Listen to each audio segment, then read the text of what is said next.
Welcome to the Time for Tea Designs YouTube channel. It's Vic here today and I'm going to be showing you how I created this card. I've got the Bears Picnic stamp set, the Stinkin'Cute stamp set. I'm using the Slimline Soon Build stencil and then the Box Clever card die. And for my cardstock, I'm using a piece of brown card. This is from Paper Mill Direct and I'm going to be cutting this large piece twice, and then there's also a smaller square that you're going to die cut once, and this will leave a window for your shadow box card. And then using that same square die, I've gone ahead and just die cut a piece of white card, and we're going to be ink blending onto this because this will be placed inside the shadow box card. So when you look through, this is what you will see on the background. And then I've gone ahead and also die cut some hills. So the first thing I'm going to do is my ink blending. So I have 3 Distress Oxide inks here and my Slimline stencil, and then I've also got my beautiful blender brushes. And then I'm going to start with the yellow ink, and then I'm going in with the orange and then the brown, and I'm just applying this very gently over the stencil. And like I said, this is for my background piece, so when you stand your card up, this will be on display in the background. Once that's done, I'm going to go ahead and pop my card together, and this is super easy because it has score lines, so you just simply fold them over. And then I'm going to be using PVA glue to adhere this box together. So I'm just showing you how the box will look before it's glued down, and then they're the little hills that we're also going to be gluing down too. So now I'm just going to go ahead and pop my box together.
So now my card's all put together, I'm going to go ahead and crack on with the stamping, and I've used these cute skunks today, and then I've also used the bears because I thought they'd just look really sweet sat on the card together.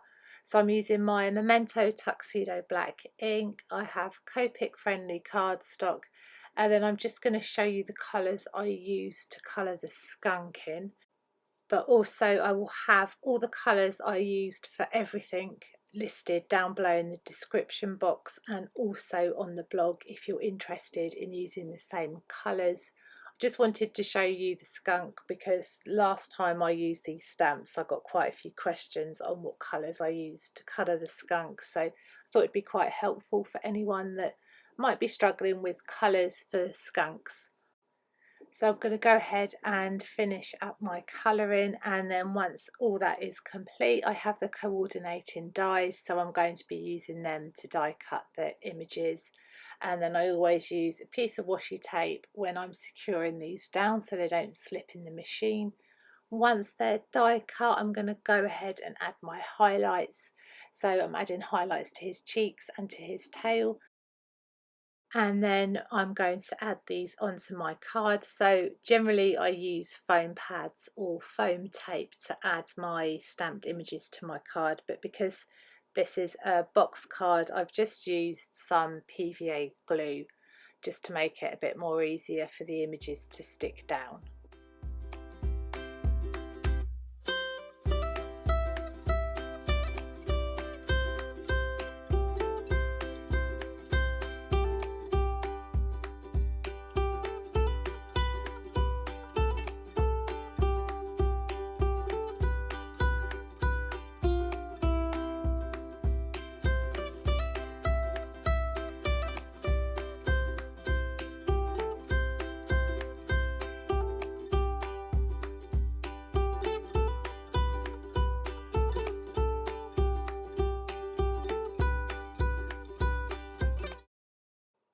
Now I'm going to work on the greeting, so I have some anti-static powder, just placing that onto my card. I've got Versamark ink and I'm going to go ahead and stamp my sentiment. I'm going to be using some white embossing powder sprinkled on the top, and then I'm going to go ahead and use my heat gun to heat set this. Once this is heat set, I'm then going to trim it out, and I wanted to have it to look like it was floating from my card, and I do this all the time on my card, so I'm going to go ahead and add acetate to this. So I'm just trimming a small strip down, and then I use some double-sided tape. I'm going to place this at the bottom, and this is where I'm going to be sticking the sentiment that says "No Stinking Way." And then once that's done, I'm going to go ahead and just trim some more of the acetate from the top, because I don't want it hanging down too much. And then once it's at the right height, I'm just going to add some more tape and then adhere this to the back of the box card. And now the card is complete. I love making 3D cards. I think this looks really sweet, especially for autumn, and it also folds flat so it will fit nicely into your envelope. So I hope you enjoyed the video. Let me know if you did, and thank you so much for watching. See you soon. Bye.